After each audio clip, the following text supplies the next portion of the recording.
الحمد لله والصلاة والسلام على رسول الله وبعد. دا الله رب العزت بتوفیق سرا او داغه په رحم او کرم سره د سوالات و جواباتو دا مبارکه سلسله مخکې بوزو او نن په همدغه سلسله کې دا ورور سوال کړی دی زموږ یو خپل چې دی هغه حج لتو دا نږدې چې کوم حج تیر شو او بیا هغه په دې سفر کې مړ شوی نو لا حج شروع کړی نه و مړ شوی دی نو چا دا خبره کوله چې حدیث کې داسې راځي چې رسول صلی الله علیه وسلم وایي چې څوک حج له وځي او دی په لاره مړ شي نو الله رب العزت دله د حج اجر د قیامت پورې ورکوي. دا حدیث صحیح دی او که نه داسې یو حدیث شته امام ابو یعلا او امام طبراني راوړی دی خو سندن کمزوری حدیث دی سندن کمزوری حدیث دی په هغې کې داسې دي من خرج حاجا فمات كتب الله له اجر الحاج الى یوم القیامه چې څوک د حج دپاره ووتو او مړ شو الله به د قیامت پورې د حج اجر ورکوي. څوک چې د عمرې دپاره ووتو په هغې کې داسې هم دي او په لاره مړ شو الله به د عمرې اجر قیامت پورې ورکوي. څوک چې غازي د الله په لار کې ووتو او مړ شو د جهاد دپاره وتو قیامت پورې به الله دله د دغې اجر ورکوي. خو دا روایت سندن کمزوری دی او موږ ته د دې روایت ضرورت نشته ګره موږ سره بل روایت شته ښه صحیح ډېر ورته وایم او هغه صحیح بخاري صحیح مسلم کې اکثرو کې موږ ته معلوم دی. هغه عبدالله ابن عباس رضی الله عنهما وایي چې موږ په حج کې حجة الوداع کې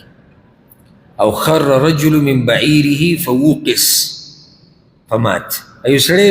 د عرفات په میدان څه چل وشو دا اوښ نه راولید چې راولید سټې مات شو مړ شو نو رسول صلی الله علیه وسلم وایي چې دی ولامبه وي په اوبو سره د بیرې په پاڼو سره او هم د ده په دې دوو کپړو کې کفن کوي او مخ او سر به ولا نه پټوي فإن الله يبعثه يوم القيامة ملبيا دی به د قیامت په ورځ راپاسي او تلبیه به وایي. دا حدیث صحیح هم دی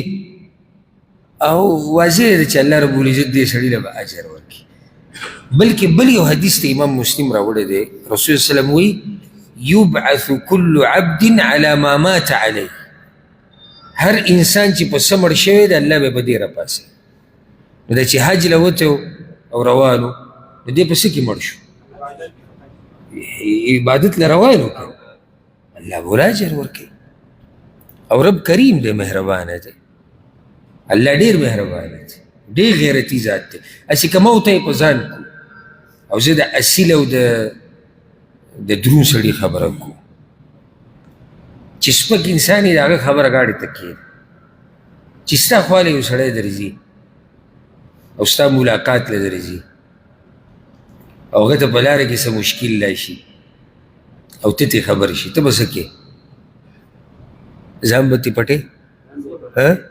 ځان به رسې که د هغه ستا په دې وینه کار کېږي او به سر هغه هم ورکوې که چې عزتمند سړي دپاره دا غټه خبره ده چې زما خواله یو کس را روان زمونږ یې دومره قدر کوو زمونږ سره یې دومره محبت نو ته به ورته لارې ته م وتې ته به ورسره ولاړ ومې ته د هغه ذمهوار ومې ته هر څه به کړې بیا سم خیال چې یو سړی د رب العالمین طرف ته روان او کور یې پرېښودی بچي یې پرېښودي ښځې یې پرېښودي مال حال تجارت یې پرېښودی او روان رب هغه له څومره څه ورکوي. الله کریم دی مهربانه دی انشاءالله ډېر څه به ورله ورکوي خو دغه حدیث څه دی هغه سندن کمزوری دی. الحمدلله لکه د بعضو کسانو دا مطلبي که موږ بالفرض دا کمزوری حدیث بیان نه کړو نو زموږ نه خو ډېرې مسلې بیا پاتې وي نه موږ سره الحمدلله صحیح حدیثونه ډېر شی دي په لکاو دي قرآن موږ سره شتي نو هېڅ ضرورت نشته چې موږ کمزورو حدیثونو نه مسله ثابته کړو. هماغه د اجر مسله وه چې الله به له ډېر څه ورکوي هغه د صحیح حدیثونو نه ثابته شو نو څه ضرورت دی چې موږ کمزوري حدیثونو نه دا ثابتوو والله اعلم.